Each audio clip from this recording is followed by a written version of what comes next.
Imagine two apartments in the same city with the same rent. One is filled with high-end furniture and a massive television, yet the owner is stressed and broke. The other is minimal and open, and the owner has 18 months of savings. The difference between them is not about how much they earn, but about understanding one life-changing secret. Most people think they pay for things once, but the truth is that everything you own costs money twice. The first cost is the obvious one. It is the number you see on the receipt or the transaction on your bank statement. But the second cost is the hidden one that quietly drains your wealth every single day you keep the item. Think about the physical space your stuff occupies. In most cities, you pay a specific price per square foot of your home. If you have a treadmill or a spare sofa that you rarely use, you're essentially paying monthly rent to store an object that provides no value. Beyond physical space, there is the cost of maintenance and mental energy. Every item requires cleaning, organizing, or repairing. Scientific research suggests that visual clutter increases stress hormones like cortisol, meaning your excess belongings are literally taxing your health. Then there is the biggest hidden drain of all: opportunity cost. Every $100 sitting in a closet as an unworn jacket is $100 that is not growing in an index fund. Over 10 or 20 years, that single jacket could have been worth thousands of dollars in future financial freedom. Minimalists recognize that the purchase price is just the entry fee. The true cost of ownership is much higher. If you are ready to stop letting your possessions own you and want to see how this logic applies to the rest of your life, comment the number 1 below to see the full breakdown and finish the video. Once you understand that everything you own carries a hidden, ongoing tax, you need a reliable filter to decide what is actually worth bringing into your life. This brings us to the first official rule of minimalist money management: calculating the cost per use. Most consumers are distracted by the initial price tag, but the price is a lie. The only honest measure of value is how much an item costs you every time you actually utilize it. To find this number, you simply divide the total purchase price by the realistic number of times you will use the object. This simple mathematical shift completely changes how you view quality and expense. Consider a high-quality winter jacket that costs $400. If you live in a cold climate and wear that jacket 200 times over several years, your cost per use is only $2. Now, compare that to a trendy $200 jacket that you only wear twice because it is uncomfortable or goes out of style. That cheaper jacket actually costs you $100 per wear. In any logical world, the $400 jacket is the superior financial bargain. This rule acts as a powerful shield against emotional marketing and social pressure. It reveals that high-ticket items used daily, such as a supportive mattress or a reliable espresso machine, are fantastic investments because they cost pennies per use over their lifespan. Meanwhile, that $300 specialized kitchen gadget you use once a year is an incredibly expensive luxury. By focusing on cost per use, you stop being cheap and start being value-oriented. You begin to invest in things that genuinely enhance your daily existence while ruthlessly ignoring the impulse buys that offer nothing but clutter. When you master this math, you stop wasting money on things that sit idle and start building a life of high-quality essentials. But what about the things you already own? Even if you master the cost per use for the future purchases, you might still be living in a museum of your past mistakes. To fix this, you need to apply the replacement test. This is a mental exercise that requires brutal honesty. Walk through your home, look at every single object, and ask yourself this one question: if this item disappeared right now, would I spend my own hard-earned money to buy it again today? For most of us, the answer for a huge portion of our belongings is a resounding no. We keep things out of habit, or because we feel guilty about how much they cost, or because they represent a version of ourselves that no longer exists, like that dusty bread maker or the equipment for a hobby we abandoned 3 years ago. If you wouldn't buy it again today, that item has transitioned from an asset into a liability. It is no longer a tool, it is a weight.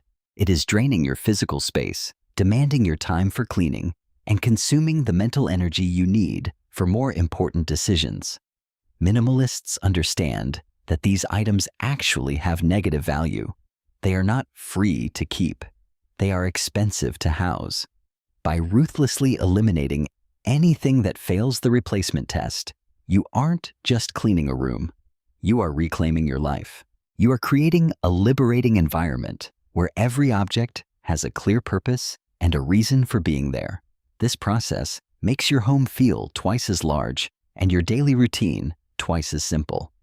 Before we move to the next rule, I want you to look at the very first thing to your left. If it vanished, would you pay to bring it back? If the answer is no, you know what to do. Once you have cleared out the items that no longer serve you, the next challenge is defending that new space against the most common trap of the modern consumer, the boredom upgrade. This is perhaps the single greatest cause of wealth destruction for people with decent incomes. It is the habit of replacing perfectly functional items, not because they are broken, but simply because a newer version exists. We see it everywhere. A smartphone with a slightly faster processor, a car with a more modern grille, or a television with a marginally higher contrast ratio.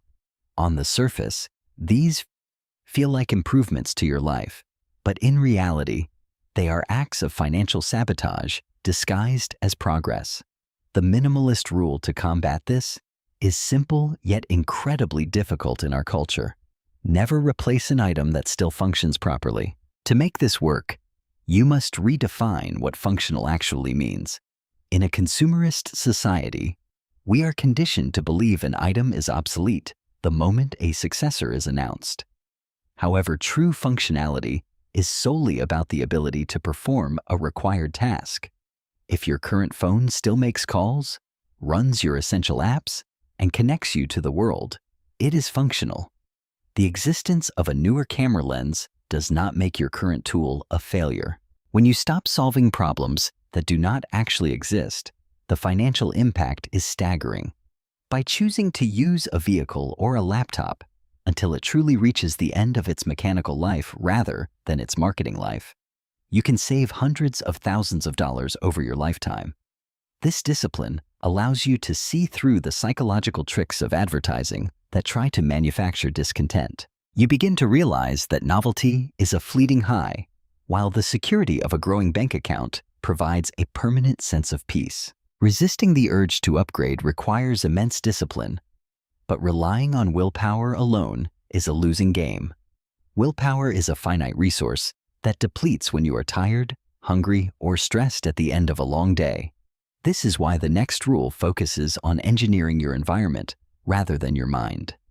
Minimalists stay wealthy because they design systems that create friction for spending and ease for saving. They understand a fundamental truth of human psychology. We almost always follow the path of least resistance. If you make it difficult to spend money, you will naturally spend less without even thinking about it. Creating friction means adding intentional obstacles between your impulse and the transaction.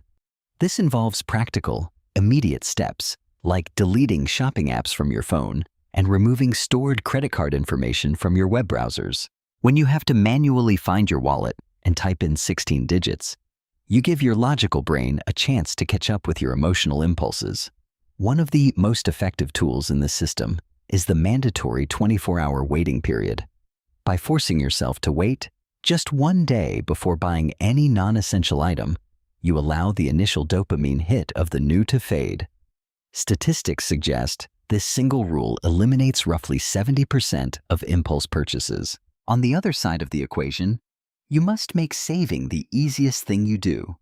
Minimalists treat their investment contributions as fixed, non-negotiable expenses, just like rent or electricity.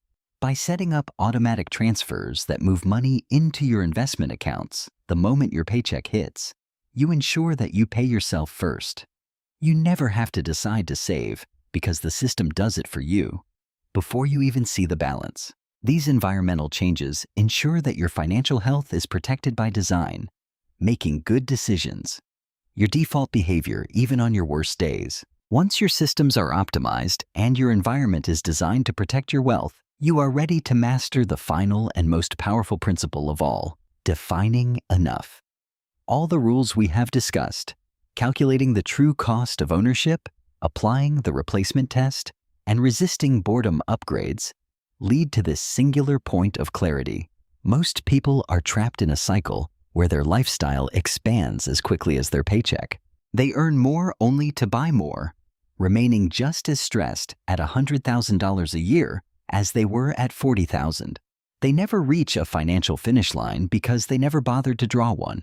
True wealth should never be measured by the accumulation of physical objects or visible markers of success. Instead, it should be measured by optionality. Optionality is the ultimate freedom to make choices based on your values rather than your bills. It is the ability to leave a toxic work environment, to take a 6-month sabbatical for your mental health, or to start a dream business without the immediate fear of ruin. This level of freedom is only available to those who have the courage to decide what level of material comfort is sufficient. When you cap your expenses at a comfortable level, every future raise and every extra dollar flows directly into your financial freedom. The core lesson is simple. Own your possessions so they do not end up owning you. By living deliberately and maintaining a wide margin between your income and your needs, you are not depriving yourself. You are buying back your life. You are trading clutter for the far more valuable commodity of peace of mind.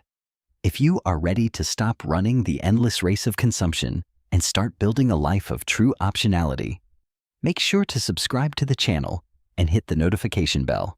We have much more to share on how to master your mindset and your money, and you won't want to miss our next deep dive into intentional living. See you in the next video.